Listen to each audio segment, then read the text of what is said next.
This video is proudly sponsored by Gamersgate. Download games anytime, anywhere. Visit Gamersgate.com.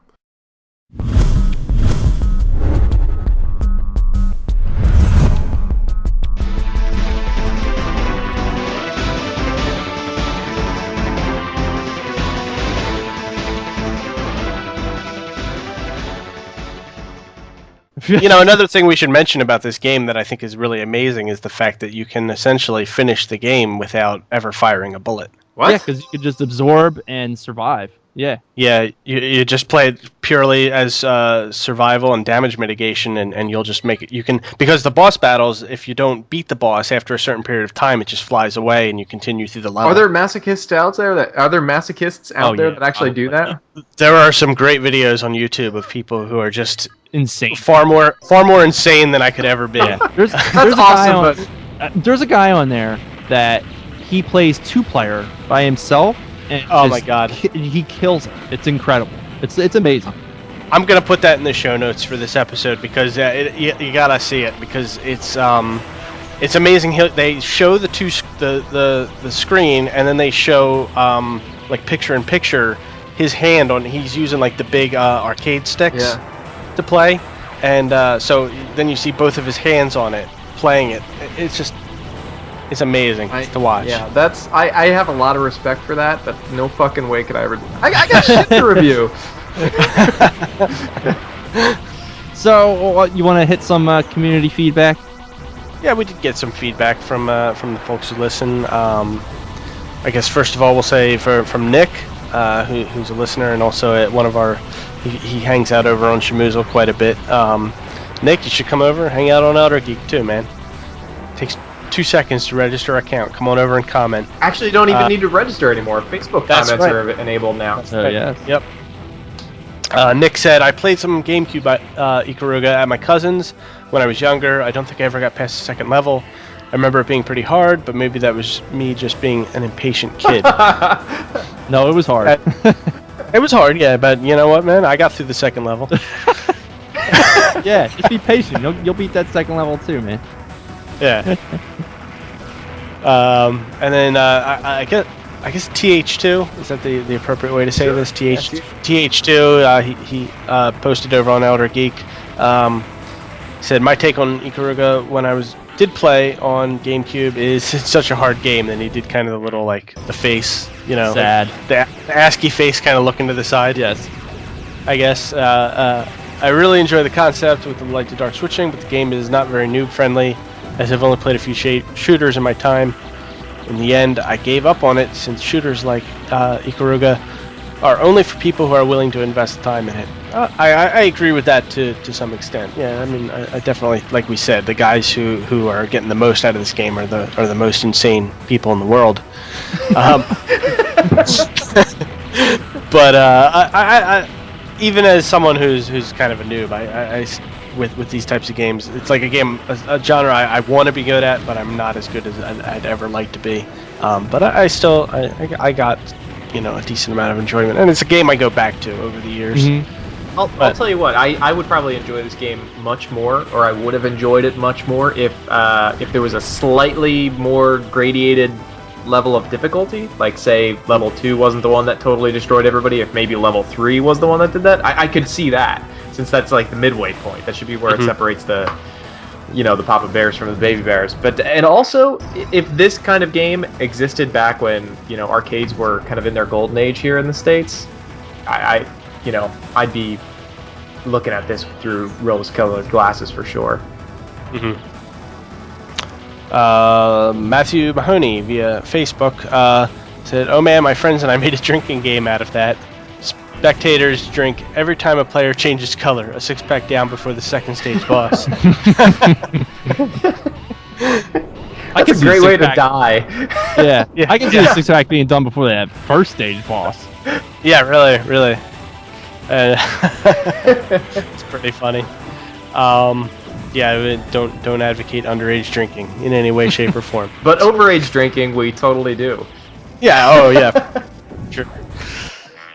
And Frank Summers, brother of our very own Phil here, said he's not one for shooters, except for NES's Life Force, which I love. It's a great game. Yeah. It's a good one.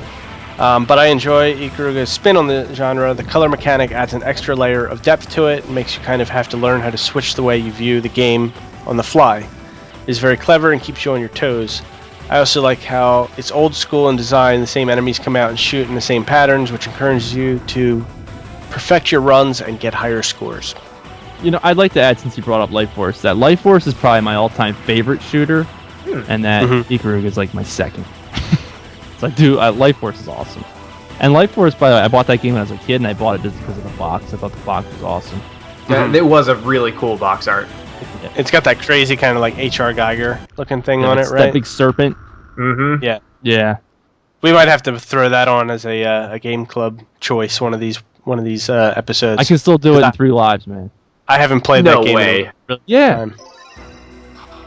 We need to do like our our runs with you. We'll do Life Force, and then we'll do your Wrath of the Black Manta run through. Yeah, I beat Life Force on one of our marathons before, one of our live marathons. That's awesome. I've done it. I'm sorry. So go ahead, Steve. Sorry, I just wanted to say how much I love Life Force. Life Force is great. We got one more. We got one from Dante, one of the guys that hangs out on Schmoozle. He chimed in with a very brief statement. He said, "I liked the demo I played on Xbox Live years ago." That's it. That's all he had. That's it. That's all he had for us.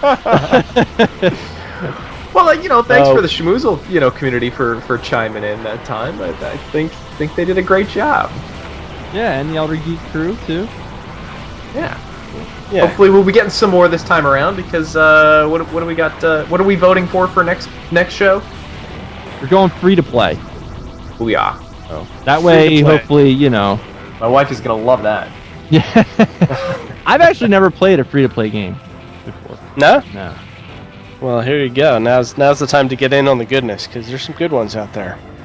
Some very good ones, and so the two that I present to the game club are Age of Empires Online and Spiral Knights, both of which are free to play. But also, I'm not sure about Spiral Knights, but I know that Age of Empires Online is free to play. It does have the caveat of you have to set up a Windows Live account or sign in with your Xbox Live account, which is because it uses Windows Live.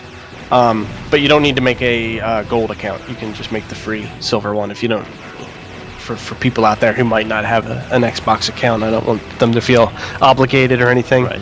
So yeah, you don't have to spend any money. Age of Empires has a monetary component to it, but you are able to get in and play and have a pretty, from what I understand, a pretty large experience without actually spending a cent. Then there's options of how you can pay to then unlock content and kind of expand the experience, but yeah, so it's free. Spiral Knights, I'm not sure about that. I would have to assume that if it's a free-to-play game, it must also have some sort of like store or system in it where you spend real money to do stuff. Right.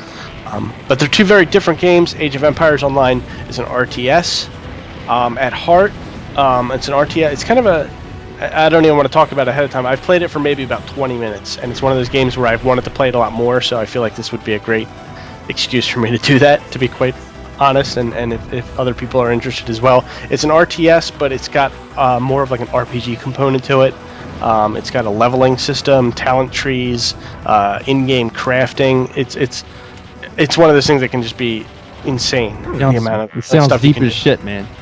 Right, or you could just play it on a very kind of superficial level. Just do some quests, check it out, try it out. Or Spiral Knights is more of kind of like a hack and slash-ish kind of dungeon runner type game, I guess. I looked at the video of that. That looked kind of cool. Yes, Spiral Knights, I believe, has Steam integration. Mm-hmm. It's actually available through Steam. You can get it if you can go on Steam and get it through there. And then I believe your friends list comes in through Steam. Oh, cool. So you can hook up with people on there. And Age of Empires Online, like I said, uses the Microsoft's Live technology, which will allow you to play with anybody on your Xbox Live friends list. Oh, that's so cool you're too. saying it's Steam versus Windows Live, eh? I feel like Steam, Yeah. I feel like Steam will. Yeah, I think I might have just sealed Age of Empires' fate.